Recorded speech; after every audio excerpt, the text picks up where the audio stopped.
See, the world has been too focused on product design, process design, business model design. I think the next decade belongs to ecosystem design. Will designers that have been too focused on designing products and other things will now need to use their talents to design systems for us? Everything is a system. An industry is a system. An organization is a system. When we don't look at systems as systems, we shortchange them. How do you look at the whole industry system and optimize it?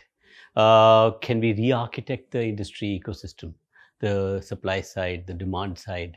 That's the kind of work that will need to be done now by designers, and I think that's the next big change we'll see coming soon. We've already, in the last couple of decades, we've seen the kind of organizations that have come in and transformed their respective industries have actually come in and re-architected their industry systems. I mean, a wholesale re-architecture would involve the organization becoming an orchestrator or an integrator. Often it's just two guys in a garage who come and do that. To just tweaks. You could look at unusual ways of achieving the same thing that the inefficient system earlier was achieving. Maybe new go-to-market possibilities by stitching together unusual, unconventional, partnered value chains or value networks. That's the area where design talent would be needed.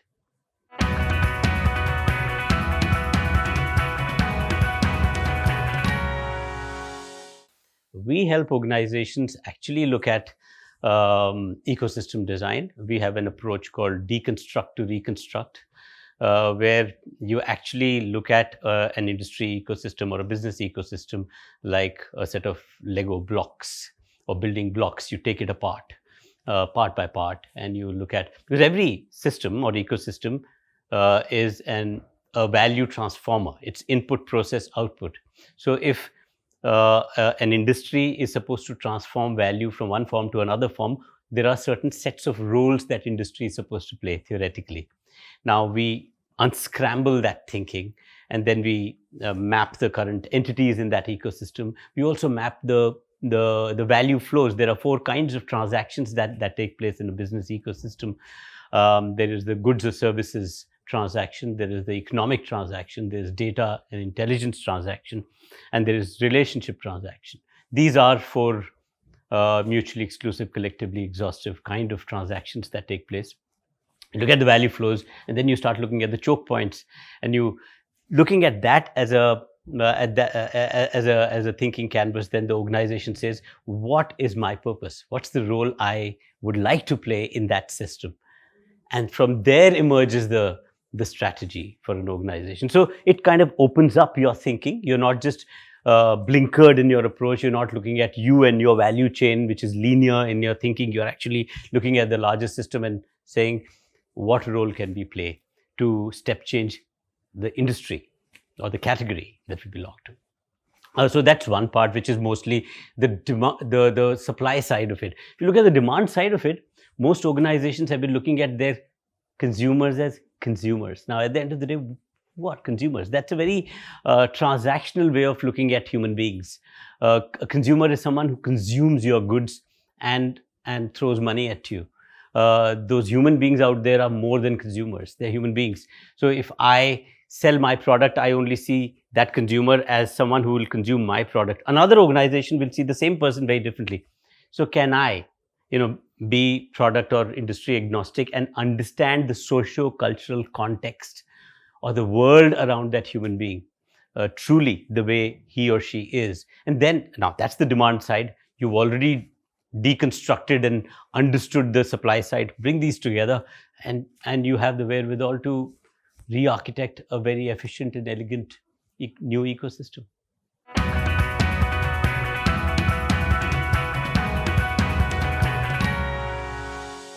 We played the role of mentors for large corporates in the past.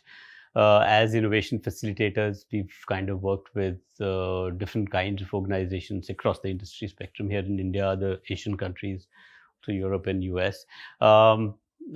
Startup ecosystem is very exciting. I have not done too much of work with startups yet. There have been some.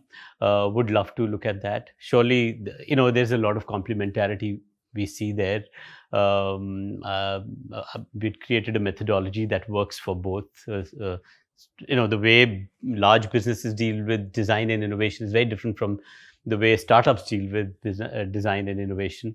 If surely businesses would love some of that startup spirit. They would love to be nimble and resourceful and irreverent like startups can be, and startups can learn a whole lot from legacy or large businesses.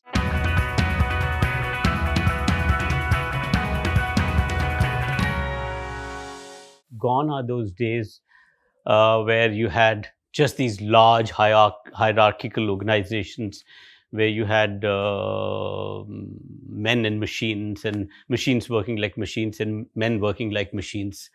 And for those kinds of organizations, what you needed was very compliant human beings. And this factory style education system was just right for this kind of a workspace. You produced a lot of these clones that were very predictable in nature, and they could work in these large corporates. And there, when you say creativity, when they had to be creative, they would go to these specially created rooms created for creativity, brainstorming rooms. It was a deliberate intervention that happened on the side, almost like extracurricular activity. In today's organization, it's the way to be. You are, being inventive, tweaking and tinkering is very primal to all human beings. And when we say primal to all human beings, those human beings that have not been reformatted by the education system yet. So if you are a normal human being, you would love to tweak and tinker. And creativity is the way we are, very primally. And that will be core to the way people will work together. Now, there will be no organizations that will force you not to be creative. In fact, if you're left to be the way you are, you will be creative. And I think the new kind of industry is going to encourage that.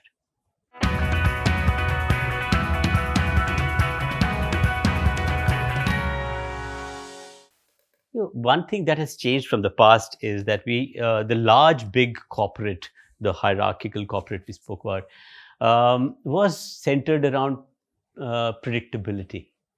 Because you had spent a lot of money on setting up that huge factory and you had men and machines working there, you needed to get that money back, and therefore you needed men to work like machines, in a very predictable fashion.